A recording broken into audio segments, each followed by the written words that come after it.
Let's see. It's been a little bit since I've last read this, but that's the structure of Japanese corruption. Very deep-seated. The illegal pipes go through Kasumigaseki and continue to spill public funds. To find and destroy such pipes is of national interest. But eliminating illegal expenditures isn't as simple as that. Because there are people connected to those pipes, and when those people are investigated, a major political scandal takes place. The reason why the government doesn't investigate such illegal expenditures is not only to protect a vested interest, but also because they are conscious about political damage. To make a long story short, the government can't endure the pain of pushing out the pus from a wound.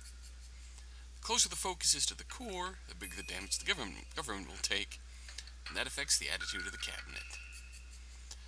The closer the focus is to the core, the greater the damage is. The matter Akasaka is investigating secretly is very close to the core. There's a possibility that the political powers will die in shock.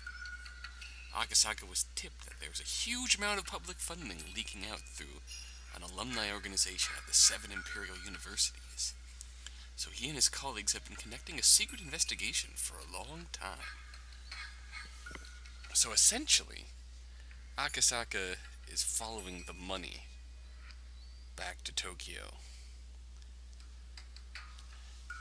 And Tokyo related constituents.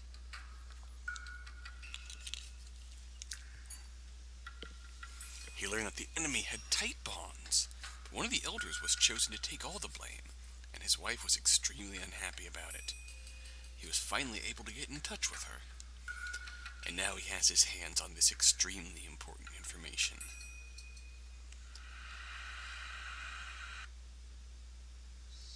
Good work, everyone. We've almost gathered enough proof, especially what Akasaka-kun got is extremely shocking. He must have worked hard to get it. Good job. Thank you. The small meeting room is filled with boxes with documents in them. There's also a whiteboard filled with small writing. A few of the investigators in the smoke-filled meeting room are reading the documents intensely.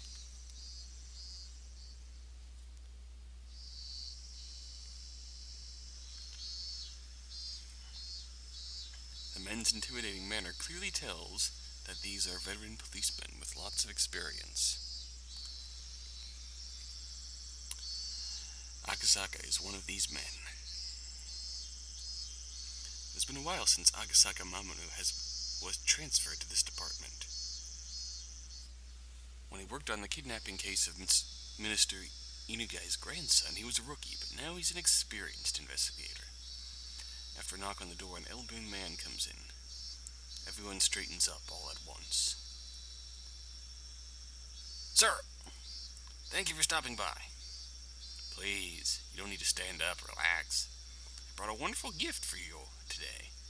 Kano, I'll let you go to your son's school's open house. The meeting room is filled with sighs and expressions of surprise. The reason can't be that they don't want to go to a school's open house. I knew it. I thought it was about time. Shit. Akasaka's colleague complains. They were so close to getting to the core of this issue. They had strong evidence. Akasaka isn't too disturbed. Things like this have happened before, and it was actually expected due to dangerous content. The investigation will be switched to a different department all of a sudden. In other words, this investigation is over. Oh, the new department is supposed to expose the injustice, but that has never happened before. Being transferred to a different department is just an excuse.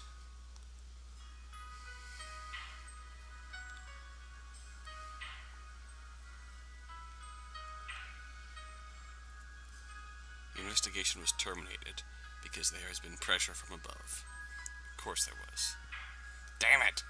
What about everything we've done so far?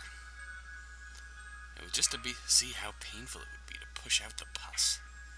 They realized it would be too painful, so they decided not to treat the wound. In that sense, their hard work wasn't wasted.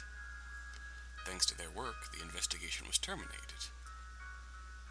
Akasaka understands that, but his colleague isn't mature enough to understand. Of course, Akasaka's sense of righteousness is unsatisfied by this. He feels frustrated with his bosses who hesitate to expose the injustice. But he's mature enough to know not to say that out loud. We'll arrange the organization of the documents and hand them over to the other end later. Anyway, since you haven't had a day off for a long time, you don't have to wait until 5 to leave. Please go home and get some rest. We'll talk about the remaining business tomorrow. Also, don't forget to use up your vacation time, too. Make sure to take your vacation time and treat your spouses. Chief, please come with me. That'll be all. Yes, sir. The long secret investigation ends in a strange way. Akasaka is to wait until the next suspicious incident occurs, taking a vacation in the meantime. Well, I guess we'll do as he says. Everyone, go home and get some rest. If you go home early unexpectedly like this, you may find out your wife is having an affair, you know. Well, that would be... Fool. You don't seem to know anything. Akasaka-san and his wife are madly in love. Oh, that's good. He calls her every night from a public phone in a different building. I envy you, Akasaka. My wife is so mean. Ha ha ha ha. Akasaka smiles bitterly as he gathers the documents in his hands. One of the pages falls onto the floor. It's a page from a huge pile of illegal expenditure documents. It is about the illegal expenditure of the Alphabet Project, the research project team for the next generation in the Defense Agency. It is highly possible that this project was created for the purpose of tunneling illegal expenditures. When he sees the paper, one thing catches Akasaka's attention. He picks it up and looks at it and tries to remember. This is a list of people who received the public funds. It's also a list of the retirees who are still very much in love with money. There should be no connection between these people and Akasaka. However, there's one thing that catches his attention. The Irie Clinic. As soon as he says it, all kinds of memories fill him. That's right, the Irie Clinic. When he was working on the case of Minister Inugai's grandson's abduction, he was in a scuffle with the suspects and got injured. He believes the name of the clinic was the Irie Clinic. He starts to remember one thing after another. His very first experience of being in shambles. He can still remember everything so vividly. His daughter was about to be born, and he really didn't want to go to Hinamizawa. He met Uishi, and he taught him a lot of important things. Also, he met a girl in that village. Her name was Furude Rika. That's right, he remembers. How long has it been? How old is she now? As he remembers her lovely smile, he also remembers the ominous predictions she made. She predicted if he didn't go back to Tokyo, something terrible would happen. At the time, he took it as nonsense, but he felt something odd about it, as if it was a divine omen. Then he remembered about Yuki, who was about to give birth. He became concerned that something terrible would happen to Yuki, but he couldn't just leave and go back to Tokyo. That's why he called her right away. He told her something would happen. He told her to be very careful until he returned to Tokyo. Yuki laughed and told him he was worrying too much, but that phone call indeed saved her from a calamity. He found out about that when he visited her after he returned to Tokyo. A few days after his phone call, a janitor was seriously injured when he stepped on the loose tile on the stairs on his way to the rooftop. He also heard afterward that Yuki had a habit of going up to the roof for a walk every day. Because of his phone call, she had stopped doing it. If he hadn't called her, she would have been the one to step on the loose tile. In other words, Furude Rika's prediction was correct. There's no proof. But he still believes that he was able to save Yuki only because of her prediction. He thinks he should have called her and thanked her for saving Yuki. But the busy days that followed made him forget about it. Rika-chan, I wonders if she's still doing well, if she's still smiling. With a smile, he remembers the sad prediction she made on that last night under the full moon. That's right. She said something.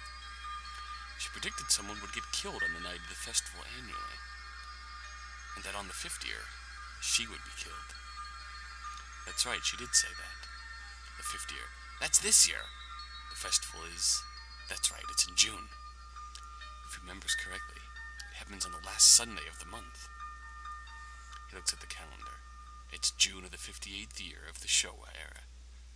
Although there's still some time, the death she predicted for herself is coming up. The girl who predicted Yuki's accident also predicted that a mysterious incident would occur annually for the next 5 years. If they have actually been happening, then it will happen again this year. He wonders if Oishi is still at the Okinomiya station. If the annual incident she predicted was actually taking place, he would know.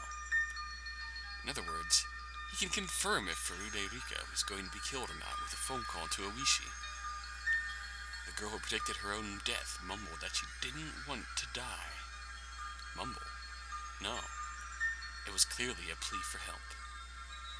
The girl who was trapped in the strange traditions of the village asked him, someone from the outside, for help. She paid his reward in advance by saving Yuki's life. He has to go save her. He has to get to her. He feels a flood of emotions fill him. It feels like he finally remembered something he was never supposed to forget. That's right. He has to go to Hinamizawa. He has to get to the girl who asked him for help. Hello, Okinomiya Station. Hello, is Mr. Oishi Kurado still there in your investigation department? If he is, may I talk with him, please? Excuse me, may I ask who's calling? Could you tell him it's Akasaka from the police headquarters? He was a very energetic person, but he was already old back then.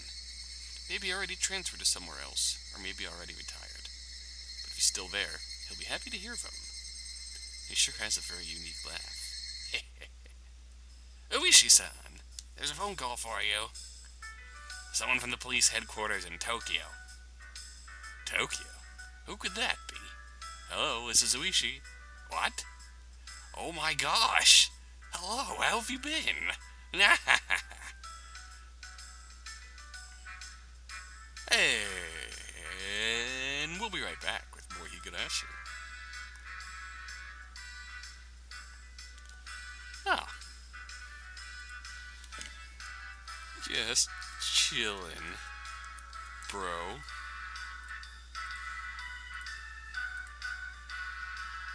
We got a little bit of time yet. And we're back in the village.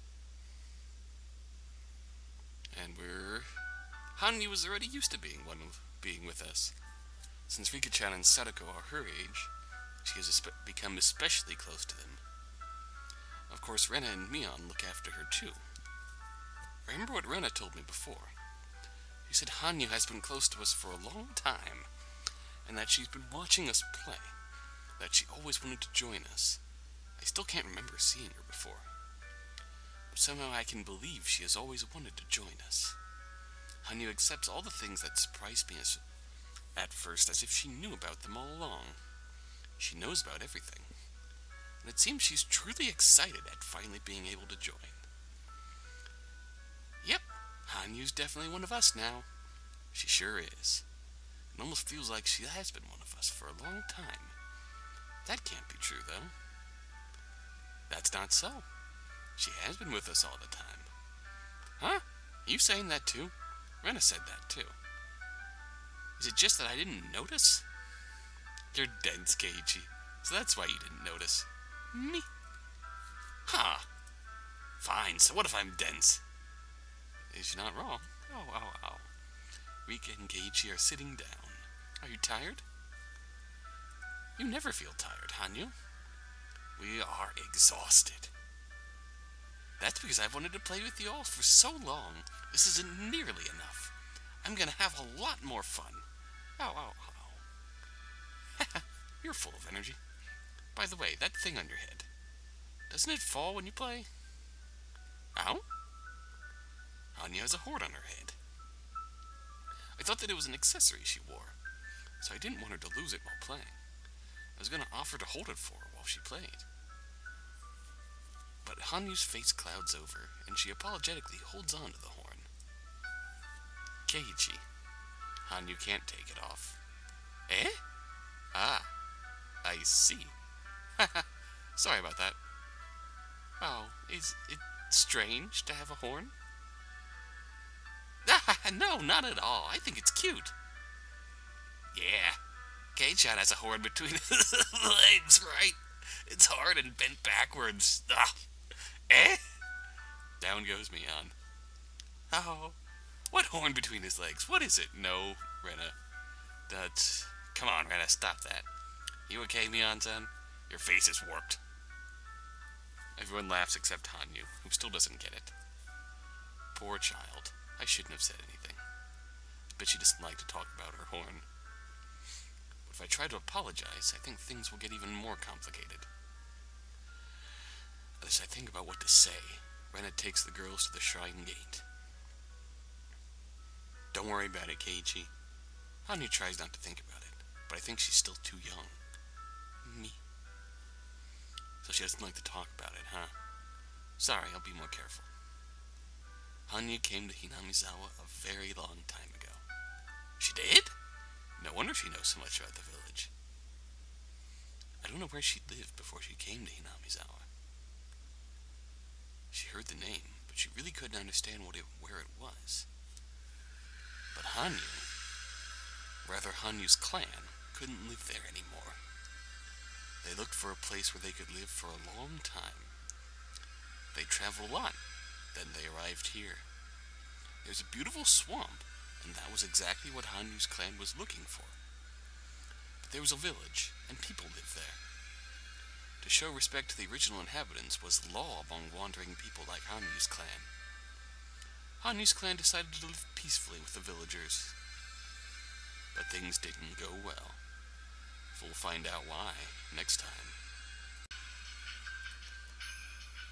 And what a surprise, that was the halfway point of a video, because I didn't know what I was doing. The villagers were too immature to accept newcomers. They rejected them, and caused a horrible situation. Makes me think that Hanyu's tribe were the, demons, quote-unquote. Hanyu came to this place to govern it after she changed to look like them. But she couldn't hide her horn. The written ancient documents say that Hanyu descended to the Furude Shrine, appearing as she does today, and also states the following. Hanyu's clan can't live anywhere other than this village. They also can only live by coexisting with the villagers. The Furude Shrine's priest once refused to coexist because the wandering people's blood caused the villagers to be consumed by demons. He didn't think it was going to work. But the heir of the Furude Shrine fell in love with Hanyu, and when their child was born, the priest had to think again. Whoops. To the wandering people who can't hide your horns, if you wish to stay in this place, I may think again about making your wish come true. However, the villagers, who have the blood of demons, can't tell if they are human or demon.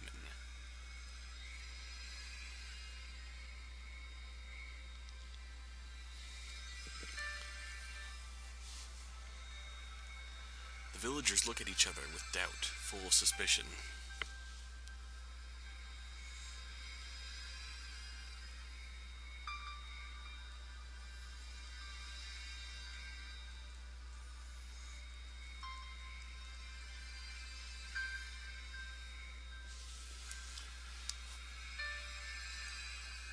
Unless you clear up all of that, coexisting is impossible.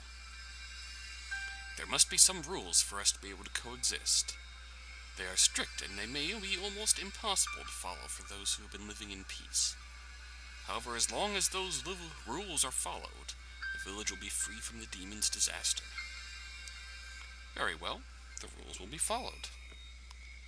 But the blood of the villagers has already been shed. We can't get rid of the anger, the sins, or the filth. In the human world, a sin is atoned by a human life. I see. If you say it's your way to let someone take all the responsibility and bury the sins with him, then we'll do that. However, wouldn't people end up shifting responsibility to each other because nobody wants to die? Exactly. That's the demon in the people of this world. No one accepts responsibility, and they shift it to each other. Like the old people in the Sadako and the Hojo prejudice. No one refuses to take responsibility for it. No one wants to sacrifice himself. Therefore, everyone refuses to take responsibility, and the sins get piled up. You feel your sins crawling on your back. People continue to shift the responsibility to each other, and nothing gets cleared.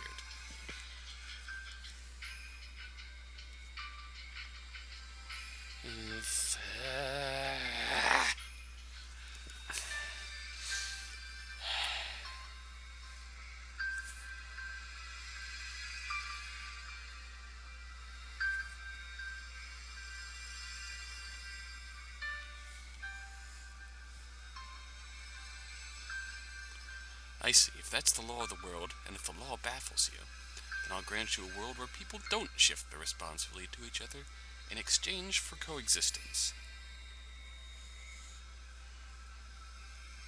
What kind of world is it? As long as people live, there will be sins, and people will become corrupted. How could all that be erased without someone taking all the blame? Let me take all the sins and filth, and remove my existence. The sins will not stay in people.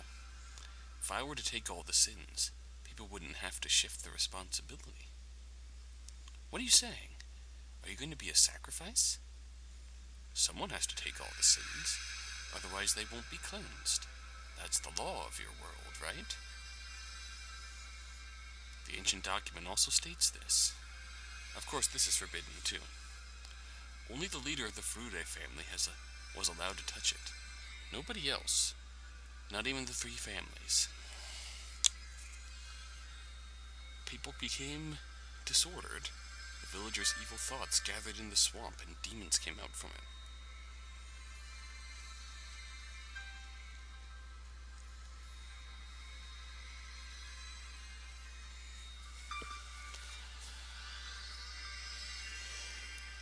The Furude shrine priest explained that the root of all evil is the demon god of the swamp, and led the young villagers to the swamp. By the swamp, they saw a demon sneering at people. The young villagers fought bravely, captured the demon, and dragged it to the Furude shrine. The priest cleansed the demon god, opened her abdomen, and dragged out her organs. He chopped them up and washed them down the stream, then threw the body in the swamp. Then people regained their sanity. People who were suspicious of each other became friendly, and they all shared the joy and peace of peace again. The very first Wada Nagashi.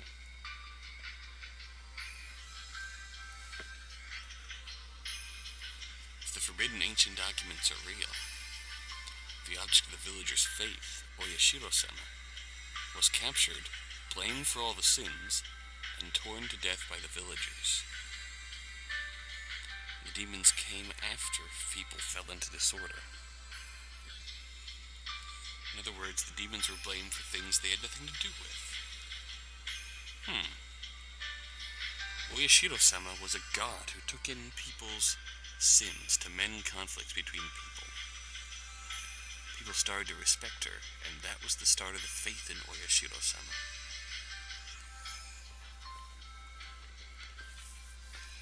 So the demons were a wandering tribe of people who came about, tried to live in these lands, and there was conflict. They were mistrusted by the villagers. And that's when things started to go crazy with the villagers. Highly possible that the Hinamizawa syndrome was already in play here, and the distrust caused by the people, Hanyu's tribe coming in, caused things to flare up. As we know, distrust is a big problem in terms of this. And as a result, Oyashiro-sama, in this case, pretty much Hanyu,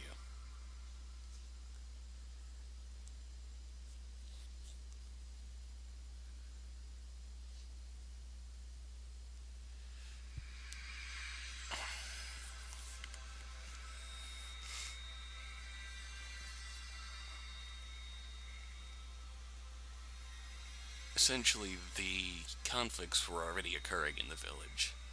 The demons, quote-unquote, came, Hanyu's tribe, and Hanyu was sacrificed to bring harmony back. I don't understand exactly what that means, but I know one thing. That is that she picked a losing ticket in our stead. To prove it, we cleanse our filth by letting cotton absorb it, and drift it down the stream during the Watanagashi festival. There's no shame or shifting of responsibility involved. Until that system was created, we were simply demons who shifted our filth and responsibility to each other. We could only cleanse our own sins by blaming someone else and sacrificing him by cutting open his abdomen. And Hanyu took that job. Yep. A purification ceremony without a human life. A system that forgives people for their sins. That is the origin of Oyashiro-sama's faith, which is not to blame people for their sins, but to blame it on the curse. Those documents were sealed. If they weren't, people would find out that the object of their faith was blamed and killed by their own ancestors. Such is the usually dark truth about religion. Hanyu apologizes. She takes in people's sins and keeps apologizing. When people can't take their own sins anymore, she takes over. When Hanyu takes over, people are cleansed and they are allowed to live. Demons take all the sins by becoming cotton to absorb them. They are exterminated and washed down the stream, and then the village is forgiven. They are forgiven for their own sins. If that is true, then Hanyu, Oyashiro-sama, is such a tragic existence. I've asked Hanyu before. Then she told me this story. 4 people are stuck in a snow mountain cabin. They play a messaging game while each sitting in one of the 4 corners. It's a rather famous story. It's in the middle of winter. They're getting sleepy. If they fall asleep, they'll die. So one of them comes up with an idea. They're sitting in 4 corners, so someone will walk clockwise to the next corner and wakes up the guy sitting in that corner. The one who just walked will sit in that corner, and the guy who just woke up gets up and walks to the next corner, wakes up the guy in that corner. If they keep doing that, no one will fall asleep. People who know the story won't need an explanation, but this doesn't work with 4 people. When the first guy gets up, his corner becomes empty.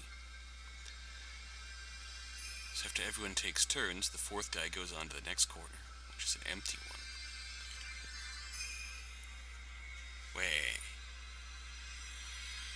First guy gets up, his corner becomes empty.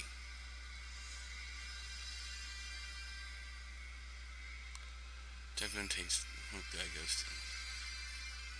There's 4 corners in this house, right?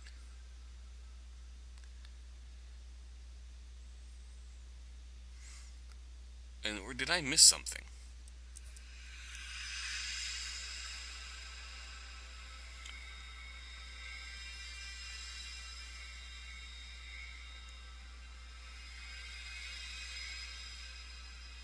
Tell this story as a ghost story.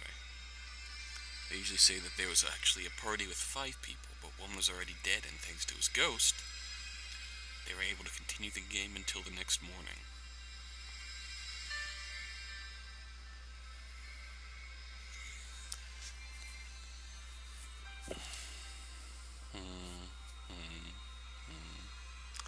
Okay, so person 1 in corner 1 goes to corner 2, sits down in corner 2, person 2 goes on their way, sits down in corner 3, Person 3 goes from corner 3 to corner 4, sits down.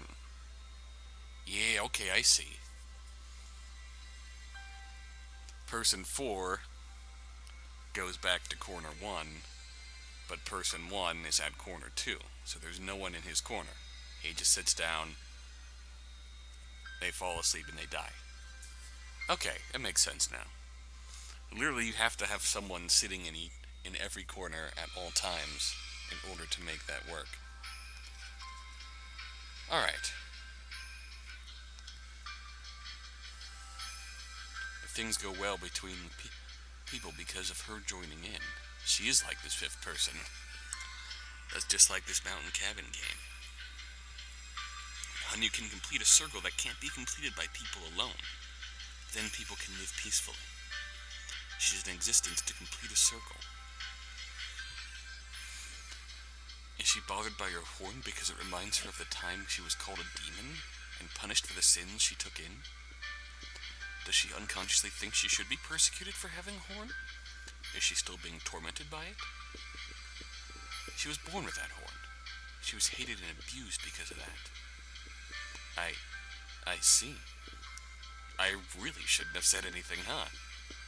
And just because she has the horn, she had to take in all the sins and clear them.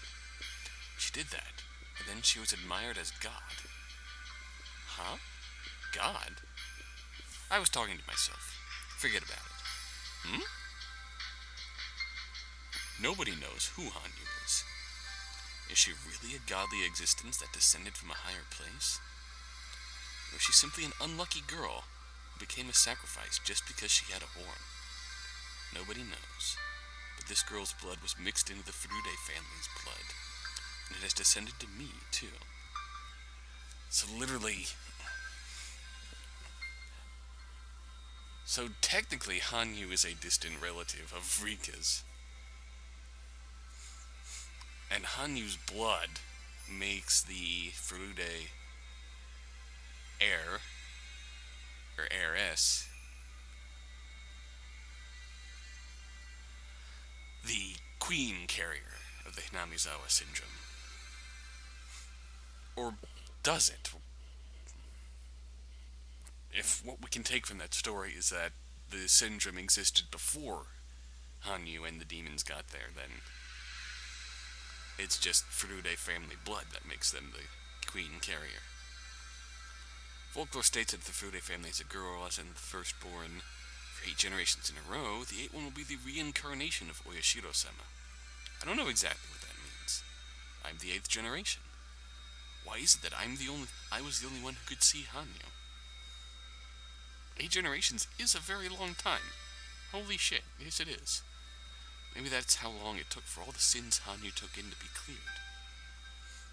The Chinese character for 8 is a very lucky character. Its ends spread out like an open fan. There's a curse that's supposed to last for 7 generations. 8 is one more than that. Thank you, Sans. In other words, the 8th generation forgives all the sins and crimes of the previous 7 generations.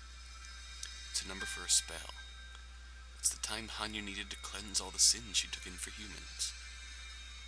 Hanyu and her clan wanted to coexist, but Hanyu had to become a human sacrifice. Her stomach was cut open, and its contents washed down the stream. Then she was thrown into the swamp. That's why the Furude family have been waiting. They waited for a very long time for her to come back. They kept the tradition alive. According to the legend, the name Furude was made by adding a horn to the character that means fortune teller. The Furude family rose when Hanyu's blood was mixed with that of humans. Hanyu is the ancestor of the Furude family, as well as the mother of us all. When I was little, Hanyu taught me a lot more things than my mother did. No wonder. I'm Hanyu's descendant. The mother who gave birth to me, those who detested her, the curse of this clan, all were redeemed after 8 generations. Finally, the curse is lifted. And then she met me, the descendant, the final generation of the Furude family. When I think about that, I feel like this hapless fate of mine has some kind of important meaning. What kind of meaning is there to the trial to defeat all of the obstacles that seal my fate. What relation is there to the curse of Hanyu and the Furude family that has been going on for over 1,000 years? 1,000 years are simply too long a period to communicate wishes and thoughts correctly. Hanyu has become a curse we call Oyashiro-sama. Though she originally was a means of salvation, she became a chain to bind the people. The law to coexist was misinterpreted as a law to bind villagers, and that continued until the Meiji era. Hanyu met me in the midst of the dam conflict. What kind of meaning hides behind this hapless fate? I haven't lived long enough to be able to understand that. The only thing I can say is that the Furude family originated when Hanyu's blood was mixed with that of humans, and that its final descendant met its ancestor. Furude's blood holds the cursed history of letting the mother take all the blame and killing her. The beginning and the end have met. The circle has come full circle. Hanyu always wanted to join everyone. She just wanted to be accepted, but she couldn't hide her horn. Yet she still wished to be in existence to complete the circle. And she has. And she has. Oh, that's a sad line to end on.